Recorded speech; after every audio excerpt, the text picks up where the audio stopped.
Hey there, friends! Welcome to Gardens of Soul Coaching, your cozy little corner on YouTube where we talk about healing, growth, and all things soulful, with a touch of humor and a whole lot of heart. Thank you for tuning in today. Whether you're sipping your morning coffee, out on a walk, driving, or just winding down, I'm really glad you're here. Today we're diving into a topic that might sound scary at first, but I promise it's going to be surprisingly gentle. We're talking about self-discipline. Yep! But don't worry, this isn't a boot camp. There will be no shouting, no ice baths, and definitely number 4 a.m. alarms involved. Pinky promise. So, what's the first thing that pops into your head when you hear self-discipline? For a lot of people, it's harsh schedules, guilt-tripping, hustle culture, or that endless to-do list that somehow just keeps growing. It's that inner drill sergeant barking, "You should be doing more. Why are you still scrolling? Where's your productivity?" But let me offer you a different take. What if self-discipline isn't about punishment, but about protection? What if it's a form of self-care, not self-violence? Let me tell you about my friend Amanda. She used to be the queen of productivity. Color-coded planner, 10,000 steps a day, meal prep for the week, the works. But guess what? She was exhausted, burned out, snapping at people she loved. Her body eventually just shut down to migraines, panic attacks, the whole package. And then, lying on her couch one Sunday, she had this light bulb moment. Maybe I need a discipline that's kind. Maybe I need to build a life I don't want to escape from. Now, her version of discipline looks totally different. She goes to bed at 10, actually rests on weekends, and only checks her email twice a day. Revolutionary, right? And somehow, she's getting more done than ever. Because now she's working with herself, not against herself. Think of real self-discipline as a gentle container, like a well-made backpack. It holds your day together, but it doesn't crush you under its weight. For me, it's about small, meaningful routines. I start my mornings slow, stretch a little, drink some lemon water, and jot down a few things I'm grateful for. Not because someone on Instagram told me to, but because I like how it makes me feel. I choose it. That's the key.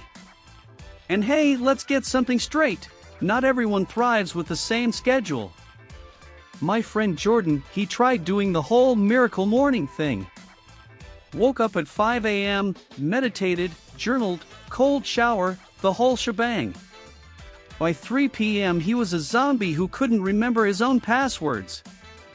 Now he wakes up at 9, makes killer pour-over coffee, and crushes it in the afternoons. That's his rhythm. That's what works for his brain and body. True self-discipline honors your natural flow.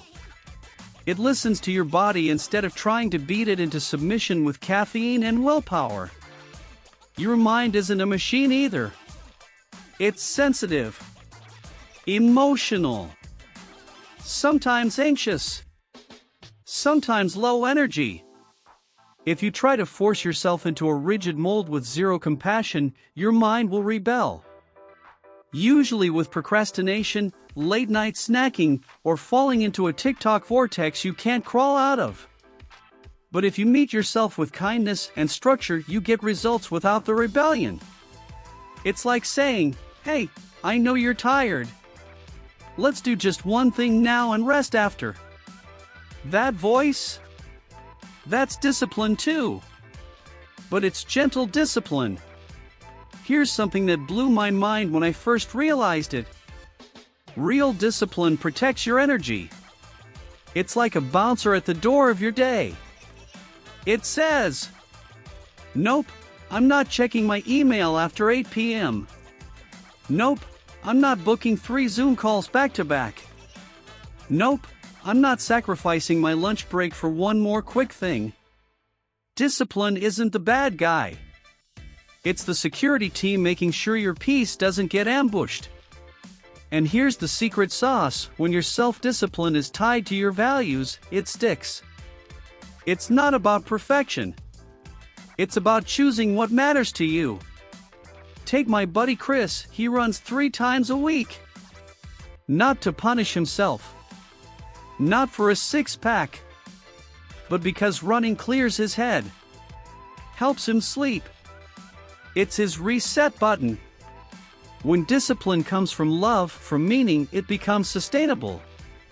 It becomes joyful. So here's a little reflection for you. What's one thing you do regularly that feels like self-love, not self-punishment? Maybe it's going to bed on time. Or turning off the news. Or taking a real lunch break away from your screen. Whatever it is, that's your discipline, right there. Quiet. Gentle. Powerful. So, friends, let's reframe the whole idea of discipline. Let it be your ally, not your inner critic. Let it come from kindness, not fear. Let your discipline feel like a warm jacket on a chilly day, not a straitjacket. Let it hold you, guide you, support you, so you can live from a place of calm, energy, and alignment. If this episode resonated with you, go ahead and like, subscribe, or leave a comment below. Tell me, what's one loving boundary or habit that helps you stay sane in this wild world? And remember, you are not a self-improvement project. You are worthy of rest, nourishment, and joy exactly as you are. This is Gardens of Soul Coaching. Thanks for being here. I'll see you in the next episode. Have a nice day.